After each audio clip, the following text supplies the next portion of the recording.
bênção vai.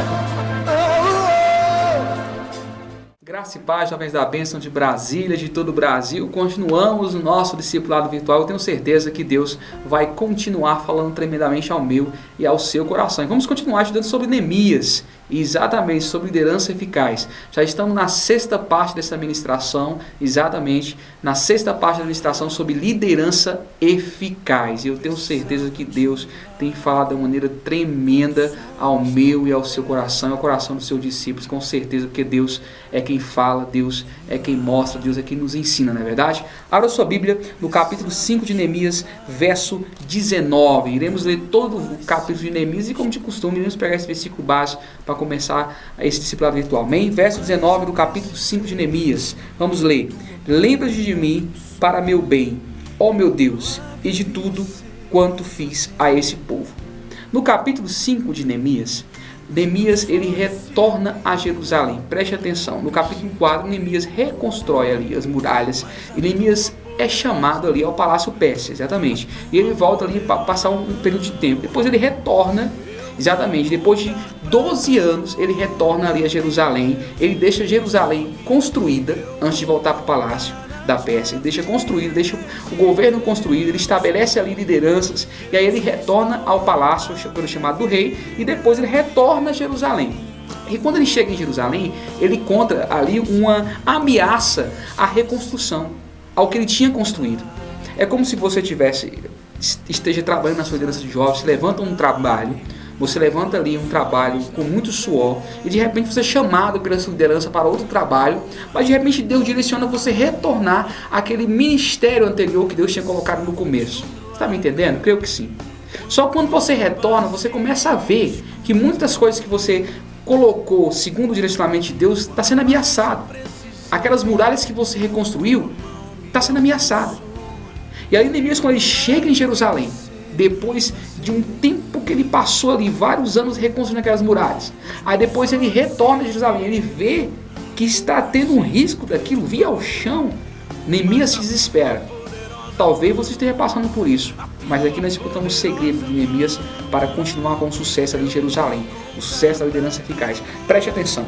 Neemias ali encontra o povo sendo escravo do próprio povo, da própria família. No capítulo 5 você vai ver que era o povo de Judá que estava escravizando. Eram os magistrados que estavam escravizando. No versículo 6 do capítulo 5, veja comigo aqui, leia comigo, acompanhe. Ouvindo eu, pois, o seu clamor e essas palavras, muito me aborreci. Que clamor é esse? Do povo. O povo, quando viu Neemias retornando, falou: agora chegou a solução dos problemas. Agora chegou. Eles começaram a contar para Neemias o que tinha acontecido durante esses 12 anos que Neemias estava fora. E começaram a contar para Neemias, e Neemias ficou aborrecido, porque Neemias tinha deixado uma liderança ali sólida, Neemias tinha deixado ali um trabalho sólido em Jerusalém. Talvez você esteja passando por isso hoje. Você voltou para esse departamento, você voltou para essa liderança nessa rede de jovens, e agora você está encontrando uma liderança, um trabalho que não estava como você deixou. Porque as pessoas que o sucederam, começaram a colocar tudo abaixo, a colocar em risco a reconstrução, ao que você construiu. Aí Neemias ele fica aborrecido. Aí continua no verso 7. Depois de ter considerado comigo mesmo, repreendi os nobres e magistrados. Ele disse: sois usuários, cada um para com seu irmão, e convoquei contra eles um grande ajuntamento. Disse-lhes: nós resgatamos os judeus. Olha Neemias falando: nós resgatamos os judeus, nossos irmãos, que foram vendidos a agentes, segundo nossas posses, e vós outra vez negociareis vossos irmãos, para que seja vendido a nós? Família escravizando família. Era o que estava acontecendo em Jerusalém. Olha a situação, meu irmão. Olha a situação, meu brother, que estava acontecendo em Jerusalém. Família escravizando família, o próprio povo. E muitas vezes dentro da igreja é assim. Parece engraçado, mas é. Não é o povo de fora que escraviza a igreja, não. Muitas vezes é os próprios discípulos que escravizam os discípulos. Não é verdade? Você agora talvez esteja imaginando agora, esteja aí vendo algumas coisas, lembrando de algumas coisas. Mas é verdade. Os próprios discípulos escravizam os seus discípulos, líderes escravizando discípulos, é o que está acontecendo aqui. Magistrados, nobres, sacerdotes escravizando discípulos. Deus te chamou para o sacerdócio, querido, para você liderar, para você ser pastor dessa juventude, para você ser líder desses jovens, para você trabalhar nessa função na igreja, mas para você, sim, você libertar, não escravizar. Preste atenção. Então se calaram e não acharam o que responder. Disse mais, não é bom o que fazeis. Porventura não deveis andar no temor do nosso Deus por causa do opróbrio dos gentios e nossos inimigos? A Neemias faz eles lembrar. Meu irmão, para com isso, Neemias fala. Vocês têm que andar no temor de Deus. Por acaso você não viram o que aconteceu com Sanbalate e Tobias? Por acaso você não viram o que aconteceu com nossos inimigos?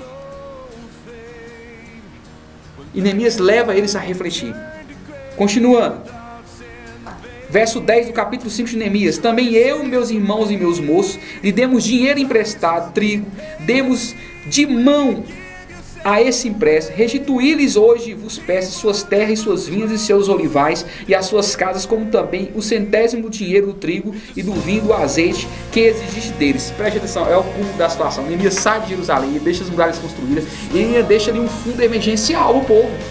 Ele empresta dinheiro ali para o sacerdote, deixa dinheiro ali para a liderança, deixa um caixa. É como se você saísse da liderança do jovem um certo tempo atrás e você deixasse um caixa ali, deixasse um caixa de dinheiro ali, você deixasse um caixa com eles. E quando você retorna, você vê que aqui não existe mais aquele caixa, o dinheiro não foi investido e de repente você está vendo o seu discípulo, aquele jovem, sendo escravizado. Imagina a situação. Foi o que Neemias enfrentou. Continuando. Então responderam: restituí-lhe-emos e nada lhe pediremos, faremos assim como diz. Então chamei os sacerdotes e os fiz jurar que faria segundo o que prometeram. Aí eles caíram à unidade, como se diz, que não é mais ficha, né? Aí eles realmente, nós estamos errados, vamos fazer o que você direcionou. Porque Neemias, apesar de sair de Jerusalém, Neemias continuava com uma cobertura sobre eles. Neemias continuava com cobertura sobre aquela cidade. Com cobertura que eu estou falando, uma cobertura de liderança. Então eles respeitavam muito Neemias. Com certeza esses nobres magistrados eram discípulos de Neemias quando Neemias estavam lá. Então com certeza foi Neemias que levantou eles para liderar. É aquele tipo de pessoa que quando você levanta para liderar, você coloca aquela pessoa para liderar ali, e aí, de repente, quando era seu discípulo, era uma pessoa que respeitava a liderança, submissa, mas de repente quando ele alcançou a liderança, tomou uma postura diferente. Isso acontece muito, mas é exatamente Deus para a vida de um líder eficaz. Aí continua. Aí no verso 13, depois de Neemias ter feito eles jurarem, prometerem, Neemias ele clama por justiça. Olha Deus, se eles não fizerem o que prometeram, toma de conta. Verso 13, sacudiu meu regaço e disse: assim faça Deus, sacuda de sua casa, de seu trabalho, e todo homem que não cumprir essa promessa seja sacudido, despojado. E toda a congregação respondeu amém. Por que toda a congregação? Porque o povo estava lá, o povo estava cansado de sofrer. Então eu e você temos que clamar por justiça. Deus, faz a obra, faz justiça, os discípulos são teus, o povo é teu. Continuando, ele renunciou um direito dele, um benefício dele. Neemias renunciou o benefício dele. No verso 14, presta atenção, do capítulo 5, estamos no capítulo 5 de Neemias. Também desde o dia em que foi nomeado o seu governador na terra de Judá, desde o 20º ano até o 32º ano do rei Artaxerxes, 12 anos, nem eu, nem meus irmãos comemos o pão devido ao governador. Ou seja, Neemias, 12 anos estava governando ali Jerusalém. Nesses 12 anos, estava agora no seu segundo mandato. Durante 12 anos, Neemias não comeu o pão devido. E o que é pão devido? Era um imposto que era pago ao rei. Um imposto desonesto, um imposto pesado. Continuando aqui, preste atenção, verso 16. 15. Mas os primeiros governadores que foram antes de mim oprimiram o povo e tomaram pão e vinho além de 40 ciclos de prata. Até os seus moços dominaram sobre o povo. Porém eu assim não fiz por causa do temor de Deus. Neemias falou: olha, os governantes que vieram antes de mim, como Sesbazar e Zorobabel, escravizaram o povo. E uns mais recentes também. Porém eu não fiz, Senhor. Eu não comi o pão devido. Ele abriu mão. Eu e você como líder temos que abrir mão muitas vezes de direitos nossos. Exatamente. Temos que abrir mão muitas vezes de coisas que é nossa para o bem de discípulo, para o bem de um conjunto. Exatamente.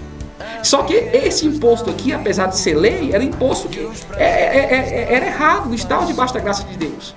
E Neemias abriu mão durante 12 anos desse imposto, pelo bem dos seus discípulos. Será que você não precisamos abrir mão de alguma coisa? De algum benefício, de alguma regalia? de algo para o bem dessa rede de jovens, para o bem desse departamento de jovens da sua igreja, dos departamentos que você está trabalhando? Vamos começar a refletir.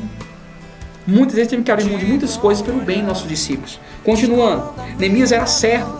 No verso 16, querido, no verso 16, ele fala: antes também na obra deste muro fiz reparação, e terra nenhuma compramos, e todos os meus moços se juntaram ali para a obra. Ele falou: eu sou servo. Nós, como líderes, nós somos mais servos de todos. É nós que temos que ser servos. Exatamente, é nós que temos que ser servos. Neemias, ele era servo. Agora tem líder que acha que é servo.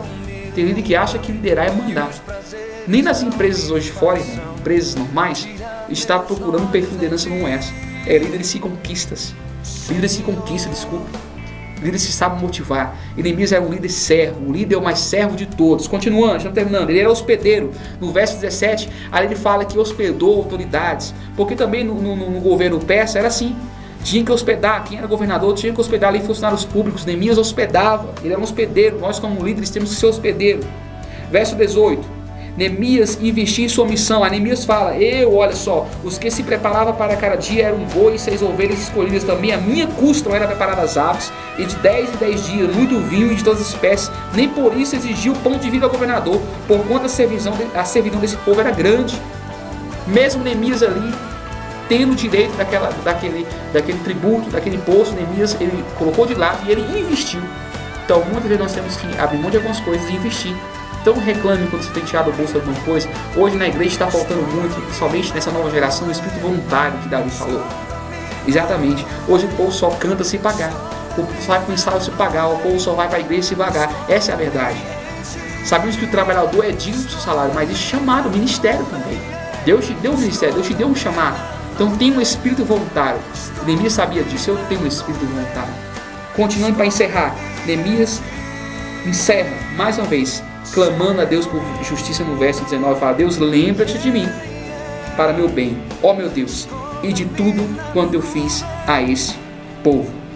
Quero convidar você a orar agora. Vamos orar, para que essa palavra seja ministrada e venha dar frutos ao meu e ao seu coração. Que possamos ser líderes que lutam contra a usura, líderes que lutam contra o pecado, líderes que não se dobram diante do pecado. Amém, querido? Quero convidar você a orar nesse momento. Vamos orar. Senhor, nosso Deus e nosso Pai, Pai, essa palavra falou tremendamente ao meu coração. Deus, agora em nome de Jesus, abençoa cada líder, cada jovem que está agora vendo esse discipulado. Deus, e ministra o coração deles. Pai, agora em nome de Jesus, levanta uma geração de profetas que não vão se dobrar diante do pecado, que não vão se dobrar diante do dinheiro, diante de nada. Deus, levanta uma geração diferente, uma geração transformadora. Pai, eu creio nisso. Abençoa cada líder, cada pastor, cada jovem que está nesse discipulado agora, em nome de Jesus. Amados, espero que Deus tenha falado tremendamente ao seu coração. Continue ligado nos nossos discipulados virtuais. São vários que tem aí mesmo no YouTube, você vai achar. Se está vendo pelo YouTube, pelo Orkut, procure. Entre no site site jovensdabenção.com.br. Isso, jovensdabenção.com.br. Lá você vai conferir toda a programação dos jovens em Brasília, no entorno, tem algumas programações do Brasil. Olha, e também, para não se esquecer, estou terminando já, para não se esquecer, todos os dias, de segunda a sexta, do meio-dia às 2 horas, eu tenho um almoço marcado com você. Quero almoçar com você, de meio-dia às 2, no site jovensdabenção.com.br. é o programa Atitude Jovem ao vivo, muita música, muita entrevista, muito bate-papo, interatividade. Então participe. Exatamente. Você é Jovens da Bênção? Sim, eu sou. Que Deus te abençoe e até o próximo discipulado virtual, se assim Deus nos permitir. Deus te abençoe em nome de Jesus. Jovens da Bênção, vai!